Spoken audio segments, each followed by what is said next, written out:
All right, good Friday afternoon. How are you? Carl here of Untapped Genius. And today we're going to get into something really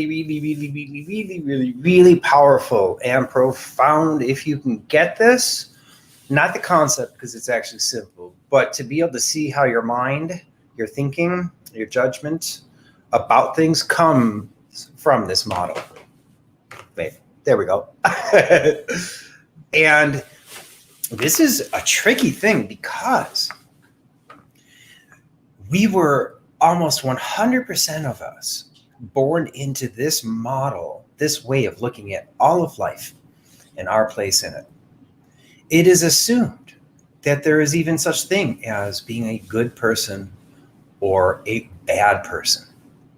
And of course, the behaviors that people do can be easily identified as such, right? But here's the thing.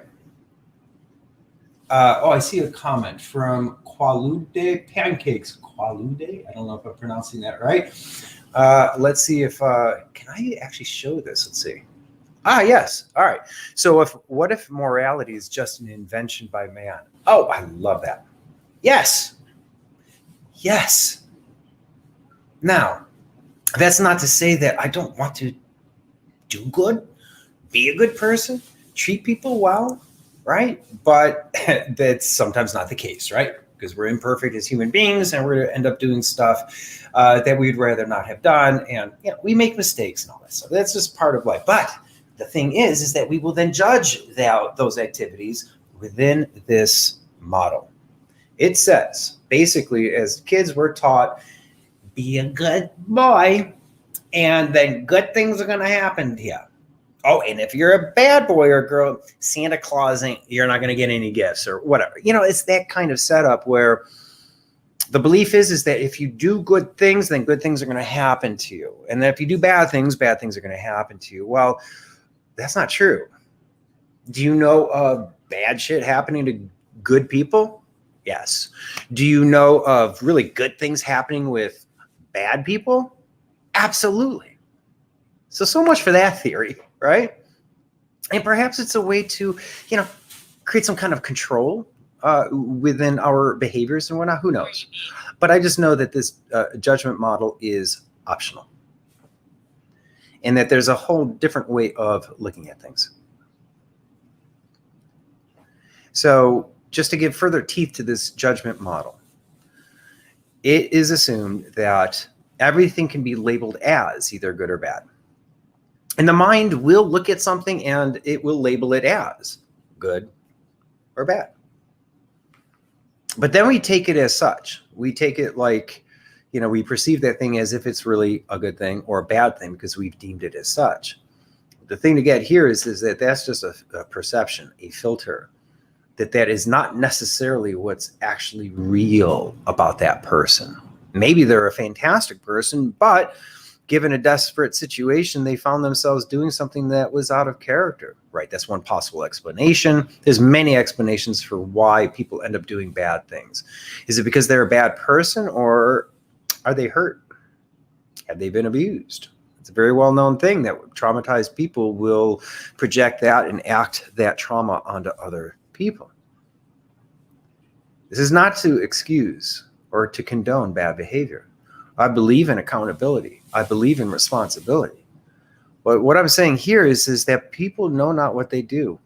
Even if they do, try stopping your mind from thinking certain things.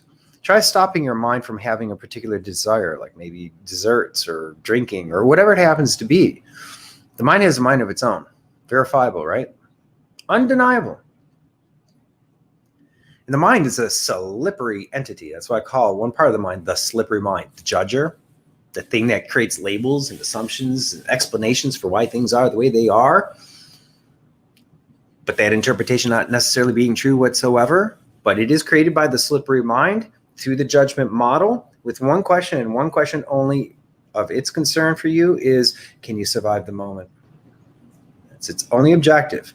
And that objective gets it to then analyze what's going on in your life in the moment. And that slippery mind is analyzing, is this safe? And if something new comes into view, the mind is going to analyze it. Does this remind me of somebody else in the past? And were they a good person or bad person, safe or not safe, right? So you're walking down the street and you notice somebody and they remind you of somebody. And that somebody's personality or who they are gets projected onto that person. And your mind will actually believe that it knows that person because it reminds them of that other person that you knew of in the past. And we will treat that person accordingly without even realizing it. In other words, bottom line is we make up our minds about things all the time that are not necessarily true whatsoever. Not even close to being true. Or not even the whole truth. There might be a little sliver of it, right? So that's why, when I take a look at the filters themselves, this whole good, bad, right thing, it's like I began to question. Once I saw it, I didn't even see it. Until like 10 years ago or something like that. And once I saw that everything was within this good, bad, right, wrong, I realized like maybe there's another way of doing this. Because good, bad, right, wrong has its place. The judgment model has its place. It's there for a reason. And it's worked very well for a couple 100,000 years since we've been on this planet. But not when it comes to personal growth. Not when it comes to connecting with my fellow human beings, relationships, how my relationship with myself. The judgment model is the worst possible way of viewing myself because the cost of the judgment model is extreme. People will dedicate their lives to activities so that they can start feeling better about themselves. Like, I know lots of people out there, myself included, who have had weight issues. And it can become very easily all about restriction and deprivation and rules and regulations. I can have this, I can't have that. I can have this, I can't have that. What time is it? No, I'm not allowed to eat now. And, all that kind of stuff. That's deprivation. That's control. And in the end, the physics that life is a wave, my body of work that I'm always talking about, where everything comes from, it's built on one simple idea and one simple idea only, is that life is movement. It wants to move, grow, and expand. That's it. And so I can line things up according to that one thrust of life, that it wants to move, grow, and expand. And I'm either getting in the way of that or I'm allowing it. Or more specifically, my slippery mind, the judger, is going to get in the way or it's not to the movement that we're all looking to do. Achieve a goal, you created movement. Go from here to here, you created movement, right? You figure something out. There's a solution to a problem. You go from the problem to the solution. That's movement. So everything that we're looking for is under the theme of movement.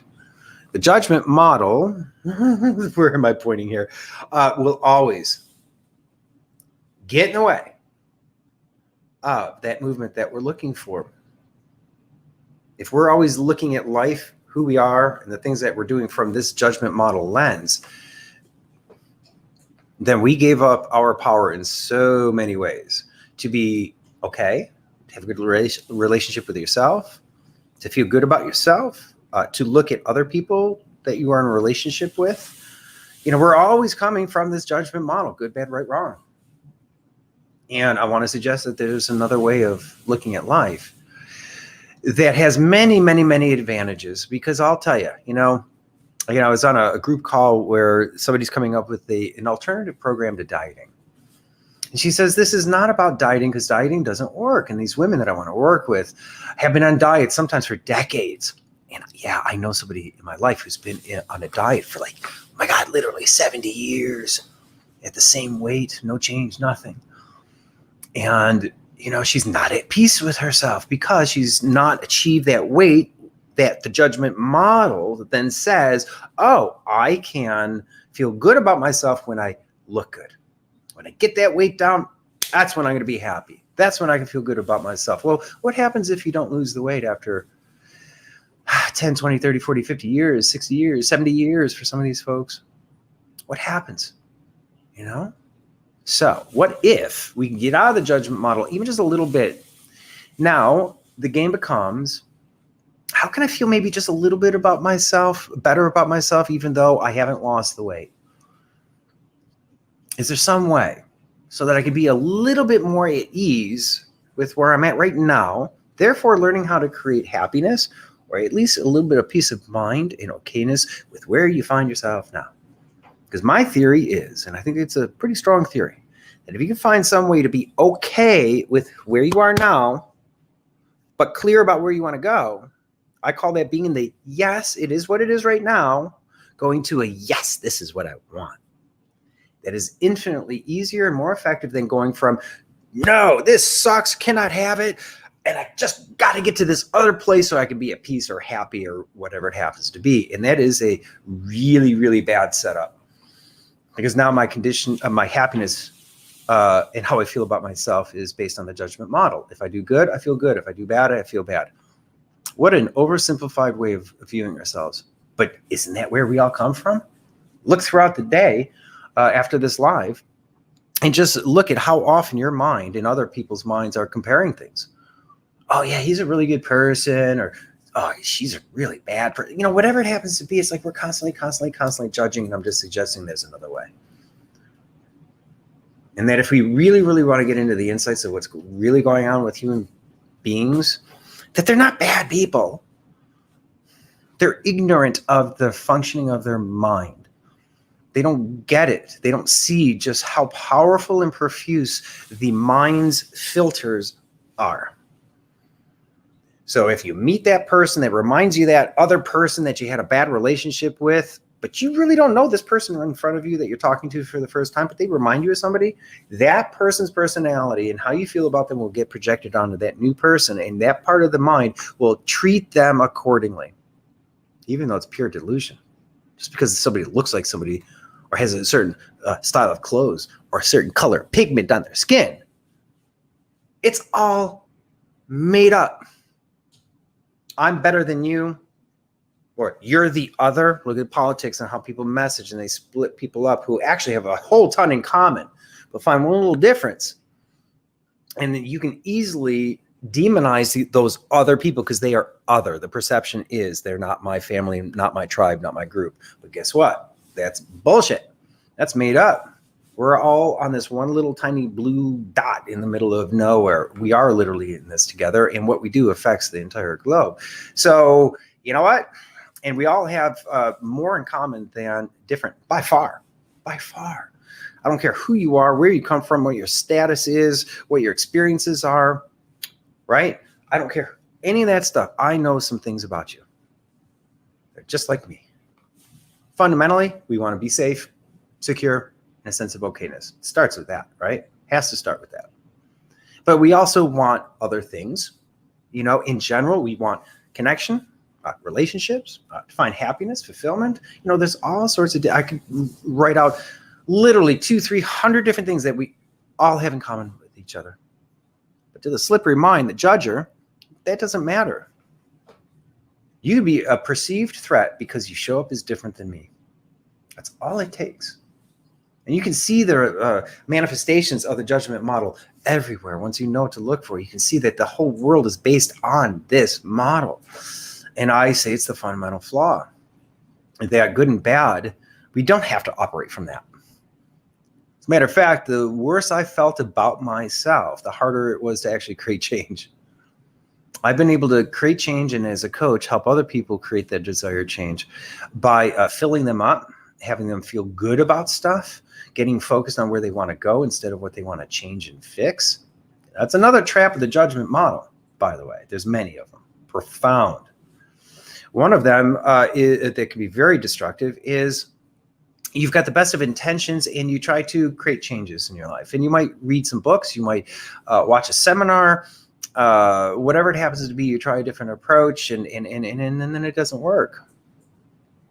And then we're forced to feel bad about ourselves. Wait, why have I, like in the case of diets, I love using the example of diets. It's a very common thing, and it really points to what happens in the mind and why diets don't work. Deprivation doesn't work because it goes against the main thrust of life. And the main thrust of life is, I say, is movement. That's it. And so our minds are either allowing that movement or it's going to get in the way of it through our judgment and fears and doubts and all that kind of stuff, especially when it comes to living our passions and doing our things. That's the number one thing that stops people. Who am I? Am I good enough? People going to like it? All that kind of stuff comes from, where's that? There it is, the judgment model. So life is a wave. What do I make it about? I make it about physics. Physics of what? Movement. Why do I make it about physics? And does that make any sense to you at first glance? Maybe not. But that's what this life is a wave is all about, is the physics of movement, growth, and expansion. That's all you need, and it gives you a lot of really good, powerful tools to work with so that you can check in with yourself in real time, moment to moment. Am I in alignment with what I want, or is there something getting in the way? Because sometimes stuff getting in the way is very subtle. There are all sorts of doubts and constraints happening underneath the surface. So that when you decide to go for that dream or goal or objective or whatever, there's resistance automatically and you procrastinate, or so I'll do it tomorrow, or you start getting it all built up like tomorrow I'm quitting cigarettes, or tomorrow I'm going on a diet. And it becomes so huge in everything, and you're paradoxically setting yourself up for failure. Number one, because it's based on deprivation. Now all of a sudden we're going to wake up with a bunch of rules. I can't have cake, cookies, ice cream, and donuts, all the stuff that I really love. Oh shit, that's perceived deprivation. Willpower will be the only way that I can maintain that, and willpower is a finite source that will eventually go away. And then the physics says that what will happen is because you forced and pushed a change through willpower and fighting against the current of, don't deprive, right? And then, see, what happens is that, there are a lot of great techniques out there. And we have the best of intentions. Yep, tomorrow, no more cake, cookies, ice cream. I'm going to get into shape. That's it. But you made it such a big deal in the mind that you're actually creating more desire. So the more perceived deprivation there is, life itself, here's the physics, life itself will open up your desire for those very things. So as you try to get rid of them, your desire is going to go up. It's physics. Now, most people, and this is where the judgment model gets in the way, is that most people will think, oh, it's me. I'm weak. I'm not strong. I need to sacrifice and, again, be strong. Nope. Sorry, I know society values sacrifice and discipline and all that stuff, and there is a place for those things. But here, it's the very worst way that we can approach these things, in my view. I've got a lot of experience with this stuff personally, and also working with clients. So when it comes to dieting, what would actually make it work or give the higher probability? Make it about filling up. Fill yourself up. How? Because I really don't want to be eating the cake, cookies, and donuts, right? Well, there's many ways of gamifying the whole approach. You can even do it so that you could have the cake, cookies, and ice cream, right? But now you're going to change the frequency, the amount, and duration you're going to play with it. You're not going to have any rules. It's a game. It's an experiment. Let's see what happens. It's a whole different mindset and tone, lightness, creativity can come into play. And it also gives you permission to fail, drop the ball, and still maintain the game at play or your intent. And you bake that into the game so that when the slippery mind has you obsessing on that donut, because all of a sudden, like, no, I'm not supposed to have that donut, but now you're finding yourself thinking about that damn donut more and more and more and more. In that case, I would possibly suggest, go eat that donut. And then we're going to re-clarify why you want to even diet and get into shape to begin with. And we're going to get you so damn excited and tuned into that. Plus, we're going to work on when you eat that donut, we're going to watch your mind. It's going to judge you. You messed up. You made a mistake. See, you're weak. You're strong. Whatever those thoughts are, we're going to watch those things. So eat the donut and then watch what your mind does with it. Now, here's the tricky thing is that, the art of change is the art of observing one's mind without getting in the way. Normally, we are our thoughts, but from time to time, if I can step back, become the observer, even for literally a half second to 1 second, I can objectify, I can see what my mind is giving me, and the judgment things from the judgment model are going to be hitting me because I ate that damn donut and I'm not supposed to. I'm a bad person. That's the general message. There's something wrong. No, there isn't. Not a damn thing.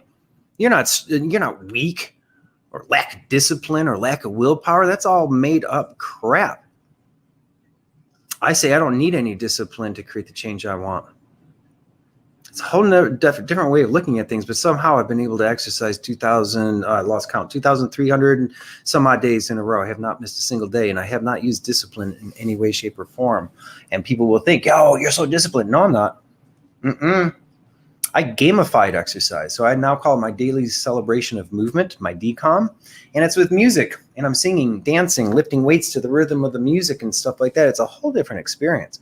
Totally different. And it's something I actually look forward to. So do you need discipline to do something that you look forward to? Of course not. See? So now if I had told myself, okay, I'm going to be disciplined, I'm going to exercise for 2,000 days in a row, and I'm not going to miss a single day, would I be able to do it? No. No freaking way. Too big. Too huge. How I have 2,300 plus days is one day at a time. And having fun each and every time. It's my game. I get to decide how I do this thing. Yeah? Because if I use the word exercise, that judgment model we've been talking about today, well, that's going to come in the picture. Yes, I should be exercising. And when you don't, judgment, bad, right? Instead, if I sometimes go in the exact opposite direction, I give myself permission, you know what? I don't have to go to the club. I don't have to work out. And if I really get that, right there, it'll switch. And all of a sudden, I'll find myself doing that thing that I didn't want to do a second ago because I had resistance to it. Give up the resistance, in other words, the judgment model, and you can create a lot more movement in your life as a result, because you're using physics of movement. They're very specific things. Now, I'm going to end this live in a little bit. I'm getting a couple of phone calls here. I got to take off. But I'm going to be going over this life as a wave more and more, the entire model, as a practice for me, because I'm going to be recording a movie starting next week. One of my clients, he's a filmmaker out in LA, and he's going to be helping me create about a 10-15 minute video that's going to give an overview of this whole thing. So the judgment model is just one piece of it. It's the setup to seeing how, that doesn't work very well. Maybe there's another way. And it turns out, oh, yes, there is. It's the physics of movement, growth, and expansion called life is a wave. And so in the training, we will get into what that all means and how what we're looking for, more energy, clear thinking, creativity, ability to perform better, enjoy life more. These are some universal things that my folks want more of. And again, the model using physics of movement, growth, and expansion that comes from nature itself, science, I got from electrical engineering studies. When I studied the physics of waves, I studied movement, right? And then I combined principles of music from drumming.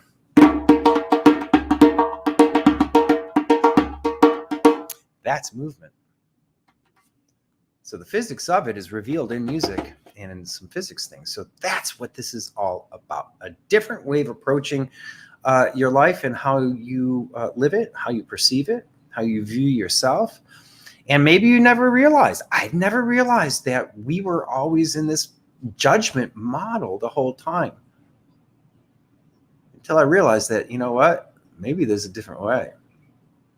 Maybe things don't have to always be seen through the good, bad filter. Turns out when we don't, you get a lot more clarity, a lot more insight into actually what's going on. I'll leave you with this. I don't believe there are bad people in this world.